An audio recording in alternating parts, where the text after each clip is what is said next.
আসসালামু আলাইকুম। সালমান শাহ আত্মহত্যা করে নাই, সালমান শাহ খুন হয়েছে। আমার হাজবেন্ড এটা করাইছে আমার বাইরে দিয়ে। আমার হাজবেন্ড করাইছে এটা, সামিরার ফ্যামিলি করাইছে এটা আমার হাজবেন্ডে দিয়ে, আর সবাই মিলে, সব চাইনিজ মানুষ। সালমান শাহ আত্মহত্যা করে নাই, সালমান শাহ খুন হয়েছে। আমি রুবি এখানে ভেগে আছি। এই কেস যেন না শেষ হয়। আমি যেভাবে পারি আমি যেন ঠিক মতো যেন আমি সাক্ষী দিতে পারি। আপনি আমার জন্য দোয়া করেন। আমার খুন করার চেষ্টা করা হচ্ছে, দয়া করে আমার জন্য দোয়া করেন। আমি ভালো নাই, আমি কি করব আমি জানি না। এতটুকু জানি যে সালমান শাহ ইমন আত্মহত্যা করে নাই।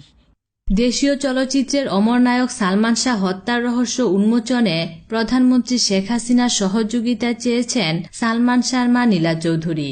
আজ সোমবার বিকেলে সামাজিক যোগাযোগ মাধ্যম ফেসবুকের মাধ্যমে তিনি প্রধানমন্ত্রীর প্রতি সহযোগিতার অনুরোধ জানান। সালমান শাহ হত্যাকাণ্ড নিয়ে সোমবার যুক্তরাষ্ট্র প্রবাসী রাবেয়া সুলতানা রুবির প্রকাশিত স্বীকারোক্তিমূলক ভিডিও বার্তাটি দেখার অনুরোধ জানিয়ে প্রধানমন্ত্রীকে সহায়তা করার অনুরোধ করেন নীলা চৌধুরী। ফেসবুকে নীলা চৌধুরী বলেন, মাননীয় প্রধানমন্ত্রী, একজন সর্বশান্ত জননী আপনার দৃষ্টি আকর্ষণ করছি। একবার ভিডিওটি দেখুন।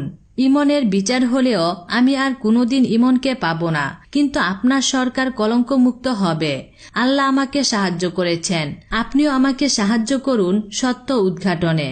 আমি কৃতজ্ঞ থাকব। এর আগে সালমান শাহের ভক্ত, অনুরাগী ও দেশবাসীর কাছে অনুরোধ জানিয়ে নীলা চৌধুরী বলেন, প্রিয় দেশবাসী, আমাকে সাহায্য করুন। দেখুন রুবি সুলতানার স্বীকারোক্তি, কিভাবে সালমানকে হত্যা করা হয়েছে। যেভাবে পারেন এফবিআইকে জানান। বাংলাদেশের সকল চ্যানেলকে অনুরোধ করছি রুবির স্বীকারোক্তিটা চালিয়ে দেন। তিনি আরো বলেন, প্রিয়জন, খেয়াল রাখবেন, এই নিউজের পর অনেকে বিভ্রান্তির সৃষ্টি করার চেষ্টা করবে, শান্তভাবে কাজ করবে। সালমান শাহের সাবেক স্ত্রী সামিরা যেন দেশ থেকে পালিয়ে যেতে না পারে সেদিকেও দৃষ্টি রাখার অনুরোধ করেন তিনি।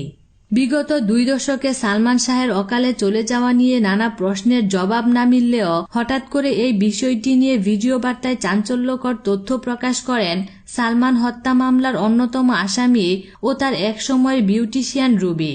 এরই প্রেক্ষিতে সালমান শাহের পরিবার ও দেশজুড়ে থাকা অগণিত ভক্ত নতুন করে বিচারের দাবি জানাচ্ছে। বিনোদন জগতের নিত্য নতুন খবরাখবর জানতে আমাদের চ্যানেলটিতে সাবস্ক্রাইব করার জন্য আপনাকে আন্তরিক ধন্যবাদ।